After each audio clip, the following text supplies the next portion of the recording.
Job. Chapter 35. Elihu spake moreover, and said, Thinkest thou this to be right?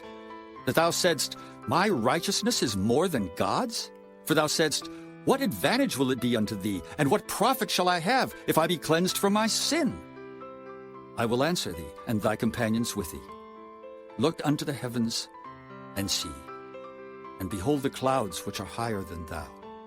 If thou sinnest, what doest thou against him? Or if thy transgressions be multiplied, what doest thou unto him? If thou be righteous, what givest thou him, or what receiveth he of thine hand? Thy wickedness may hurt a man as thou art, and thy righteousness may profit the Son of Man. By reason of the multitude of oppressions they make the oppressed to cry. They cry out by reason of the arm of the mighty. But none saith, Where is God my Maker, who giveth songs in the night? Who teacheth us more than the beasts of the earth, and maketh us wiser than the fowls of heaven? There they cry, but none giveth answer, because of the pride of evil men. Surely God will not hear vanity, neither will the Almighty regard it. Although thou sayest thou shalt not see him, yet judgment is before him, therefore trust thou in him. But now, because it is not so, he hath visited in his anger, yet he knoweth it not in great extremity. Therefore doth Job open his mouth in vain. He multiplieth words without knowledge. Chapter 36. Elihu also proceeded, and said, Suffer me a little, and I will show thee that I have yet to speak on God's behalf. I will fetch my knowledge from afar, and will ascribe righteousness to my Maker. For truly my word shall not be false. He that is perfect in knowledge is with thee.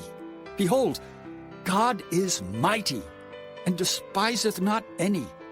He is mighty in strength and wisdom. He preserveth not the life of the wicked, but giveth right to the poor. He withdraweth not his eyes from the righteous, but with kings are they on the throne. Yea, he doth establish them forever, and they are exalted. And if they be bound in fetters, and be holden in cords of affliction, then he showeth them their work, and their transgressions that they have exceeded. He openeth also their ear to discipline, and commandeth that they return from iniquity. If they obey and serve him, they shall spend their days in prosperity, and their years in pleasures. But if they obey not, they shall perish by the sword, and they shall die without knowledge. But the hypocrites in heart heap up wrath. They cry not when he bindeth them. They die in youth, and their life is among the unclean. He delivereth the poor in his affliction, and openeth their ears in oppression. Even so would he have removed thee out of the strait into a broad place, where there is no straightness, and that which should be set on thy table should be full of fatness. But thou hast fulfilled the judgment of the wicked. Judgment and justice take hold on thee. Because there is wrath, beware, lest he take thee away with his stroke. Then a great ransom cannot deliver thee. Will he esteem thy riches? No, not gold, nor all the forces of strength. Desire not the night when people are cut off in their place. Take heed, regard not iniquity, for this hast thou chosen rather than affliction. Behold, God exalteth by his power. Who teacheth like him? Who hath enjoined him his way, or who can say, Thou hast wrought iniquity? Remember that thou magnify his work, which men behold. Every man may see it, man may behold it afar off. Behold, God is great, and we know him not, neither can the number of his years be searched out. For he maketh small the drops of water. They pour down rain according to the vapor thereof, which the clouds do drop and distill upon man abundantly. Also, can any understand the spreadings of the clouds, or the noise of his tabernacle? Behold, he spreadeth his light upon it, and covereth the bottom of the sea. For by them judgeth he the people, he giveth meat in abundance. With clouds he covereth the light, and commandeth it not to shine by the cloud that cometh betwixt. The noise thereof showeth concerning it, the cattle also concerning the vapor. Chapter 37. At this also my heart trembleth, and is moved out of his place. Hear attentively the noise of his voice, and the sound that goeth out of his mouth. He directeth it under the whole heaven, and his lightning unto the ends of the earth. After it a voice roareth. He thundereth with the voice of his excellency, and he will not stay them when his voice is heard. God thundereth marvelously with his voice. Great things doeth he, which we cannot comprehend. For he saith to the snow, Be thou on the earth. Likewise to the small rain, and to the great rain of his strength. He sealeth up the hand of every man, that all men may know his work. Then the beasts go into dens, and remain in their places. Out of the south cometh a whirlwind, and cold out of the north. By the breath of God frost is given, and the breadth of the waters is straitened. Also by watering he wearieth the thick cloud. He scattereth his bright cloud, and it is turned round about by his counsels, that they may do whatsoever he commandeth them upon the face of the world in the earth. He causeth it to come, whether for correction, or for his land, or for mercy. Hearken unto this, O Job. Stand still and consider the wondrous works of God. Dost thou know when God disposed them, and caused the light of his cloud to shine? Dost thou know the balancings of the clouds, the wondrous works of him which is perfect in knowledge? How thy garments are warm when he quieteth the earth by the south wind? Hast thou with him spread out the sky, which is strong, and as a molten looking-glass? Teach us what we shall say unto him, for we cannot order our speech by reason of darkness. Shall it be told him that I speak? If a man speak, surely he shall be swallowed up. And now men see not the bright light, which is in the clouds, but the wind passeth and cleanseth them. Fair weather cometh out of the north. With God is terrible majesty. Touching the Almighty, we cannot find him out. He is excellent in power and in judgment and in plenty of justice. He will not afflict. Men do therefore fear him. He respecteth not any that are wise of heart. Chapter 38. Then the Lord answered Job out of the whirlwind, and said, Who is this that darkeneth counsel by words without knowledge? Gird up now thy loins like a man, for I will demand of thee, and answer thou me. Where wast thou when I laid the foundations of the earth? Declare if thou hast understanding.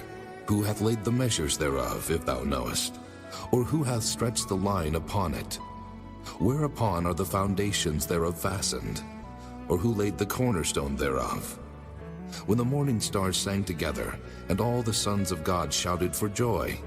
Or who shut up the sea with doors when it brake forth, as if it had issued out of the womb? When I made the cloud the garment thereof, and thick darkness a swaddling band for it, and brake up for it my decreed place, and set bars and doors, and said, Hitherto shalt thou come, but no further, and here shall thy proud waves be stayed. Hast thou commanded the morning since thy days, and caused the dayspring to know his place, that it might take hold of the ends of the earth, that the wicked might be shaken out of it? It is turned as clay to the seal, and they stand as a garment. And from the wicked their light is withholden, and the high arm shall be broken. Hast thou entered into the springs of the sea, or hast thou walked in the search of the depth? Have the gates of death been opened unto thee? Or hast thou seen the doors of the shadow of death? Hast thou perceived the breadth of the earth? Declare if thou knowest it all. Where is the way where light dwelleth? And as for darkness, where is the place thereof? That thou shouldest take it to the bound thereof, and that thou shouldest know the path to the house thereof. Knowest thou it, because thou wast then born? Or because the number of thy days is great? Hast thou entered into the treasures of the snow? Or hast thou seen the treasures of the hail, which I have reserved against the time of trouble, against the day of battle and war? By what way is the light parted, which scattereth the east wind upon the earth? Who hath divided a watercourse for the overflowing of waters, or a way for the lightning of thunder? To cause it to rain on the earth where no man is, on the wilderness wherein there is no man. to satisfy the desolate and waste ground, and to cause the bud of the tender herb to spring forth? Hath the rain a father? Or who hath begotten the drops of dew? Out of whose womb came the ice? And the hoary frost of heaven, who hath gendered it? The waters are hid as with a stone, and the face of the deep is frozen. Canst thou bind the sweet influences of Pleiades, or loose the bands of Orion? Canst thou bring forth Mazzaroth in his season? Or canst thou guide Arcturus with his sons? Knowest thou the ordinances of heaven? Canst thou set the dominion thereof in the earth? Canst thou lift up thy voice to the clouds, that abundance of waters may cover thee? Canst thou send lightnings, that they may go and say unto thee, Here we are? Who hath put wisdom in the inward parts? Or who hath given understanding to the heart? Who can number the clouds in wisdom? Or who can stay the bottles of heaven?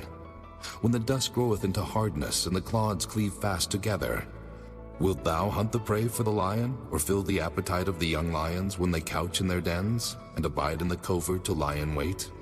Who provideth for the raven his food, when his young ones cry unto God? They wander for lack of meat. Chapter 39.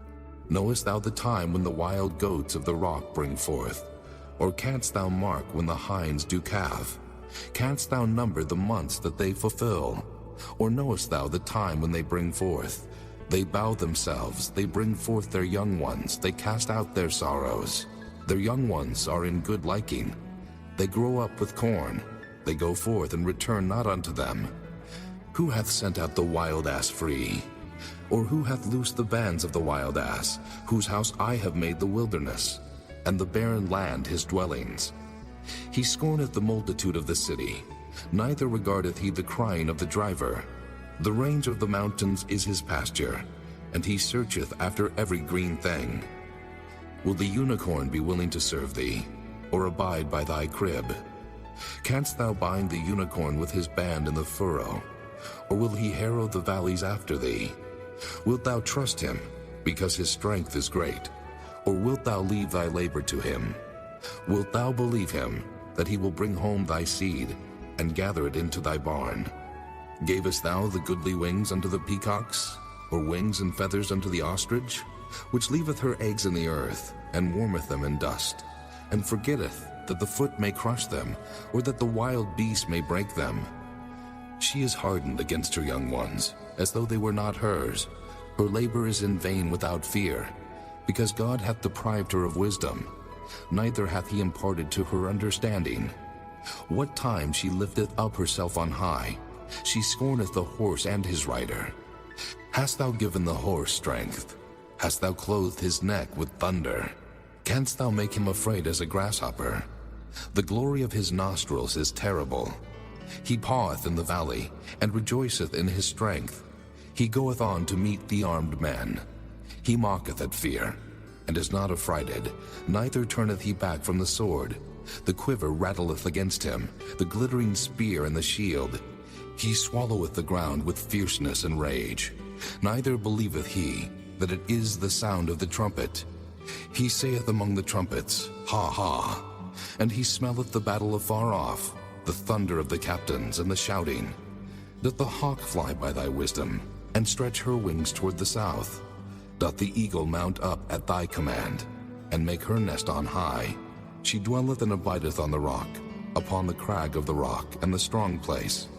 From thence she seeketh the prey, and her eyes behold afar off. Her young ones also suck up blood, and where the slain are, there is she.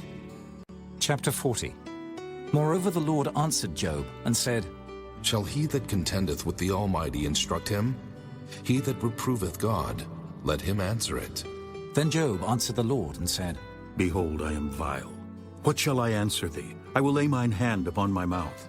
Once have I spoken, but I will not answer, yea, twice. But I will proceed no further. Then answered the Lord unto Job out of the whirlwind, and said, Gird up thy loins now like a man. I will demand of thee, and declare thou unto me. Wilt thou also disannul my judgment?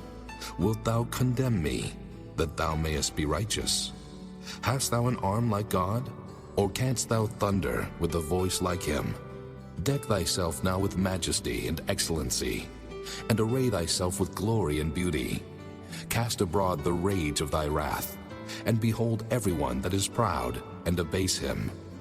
Look on everyone that is proud, and bring him low, and tread down the wicked in their place. Hide them in the dust together, and bind their faces in secret. Then will I also confess unto thee, that thine own right hand can save thee.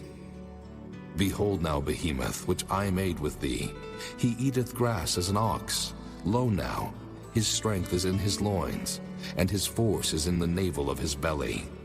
He moveth his tail like a cedar. The sinews of his stones are wrapped together. His bones are as strong pieces of brass. His bones are like bars of iron. He is the chief of the ways of God.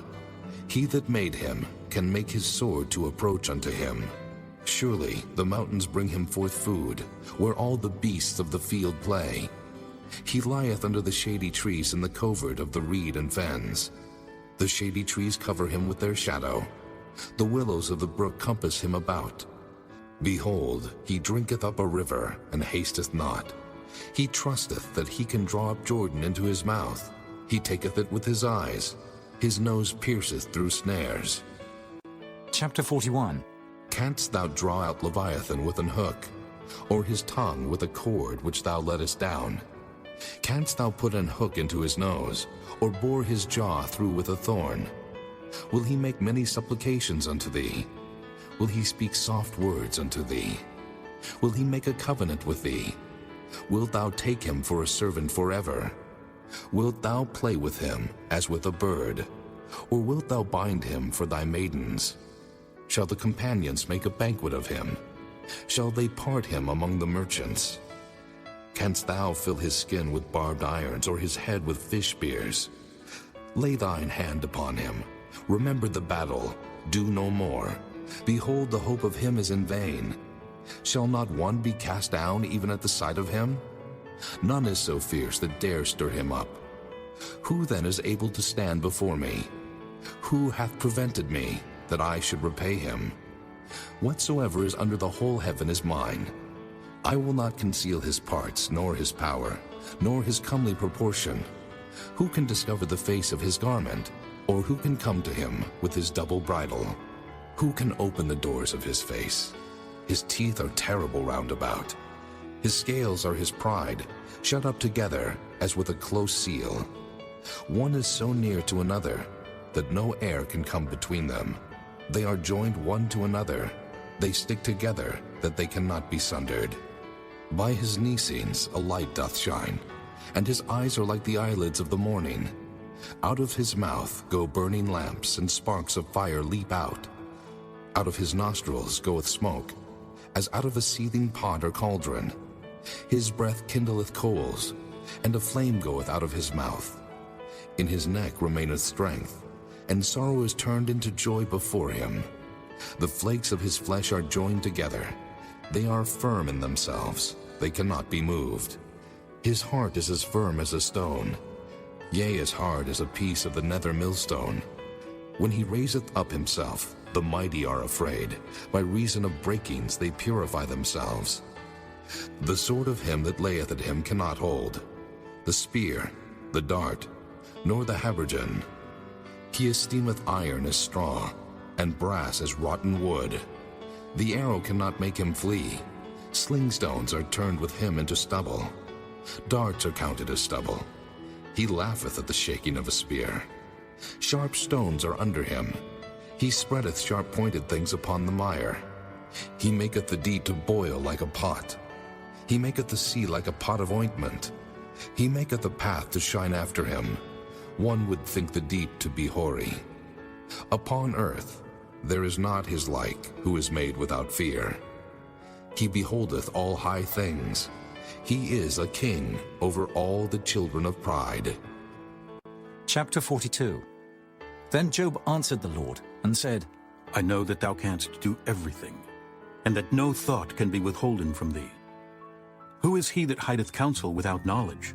Therefore have I uttered that I understood not, things too wonderful for me which I knew not. Hear, I beseech thee, and I will speak. I will demand of thee, and declare thou unto me. I have heard of thee by the hearing of the ear, but now mine eye seeth thee. Wherefore I abhor myself, and repent in dust and ashes. And it was so, that after the Lord had spoken these words unto Job, the Lord said to Eliphaz the Temanite, My wrath is kindled against thee, and against thy 2 friends, for ye have not spoken of me the thing that is right, as my servant Job hath. Therefore, take unto you now 7 bullocks and 7 rams, and go to my servant Job, and offer up for yourselves a burnt offering, and my servant Job shall pray for you. For him will I accept, lest I deal with you after your folly, in that ye have not spoken of me the thing which is right, like my servant Job. So Eliphaz the Temanite, and Bildad the Shuhite, and Zophar the Naamathite went, and did according as the Lord commanded them. The Lord also accepted Job. And the Lord turned the captivity of Job, when he prayed for his friends. Also the Lord gave Job twice as much as he had before. Then came there unto him all his brethren, and all his sisters, and all they that had been of his acquaintance before, and did eat bread with him in his house. And they bemoaned him, and comforted him over all the evil that the Lord had brought upon him. Every man also gave him a piece of money, and every one an earring of gold. So the Lord blessed the latter end of Job more than his beginning. For he had 14,000 sheep, and 6,000 camels, and 1,000 yoke of oxen, and 1,000 she-asses. He had also 7 sons and 3 daughters. And he called the name of the first Jemimah, and the name of the second Keziah, and the name of the third Keren-Happuch. And in all the land were no woman found so fair as the daughters of Job. And their father gave them inheritance among their brethren. After this lived Job 140 years, and saw his sons and his sons' sons, even 4 generations. So Job died, being old and full of days.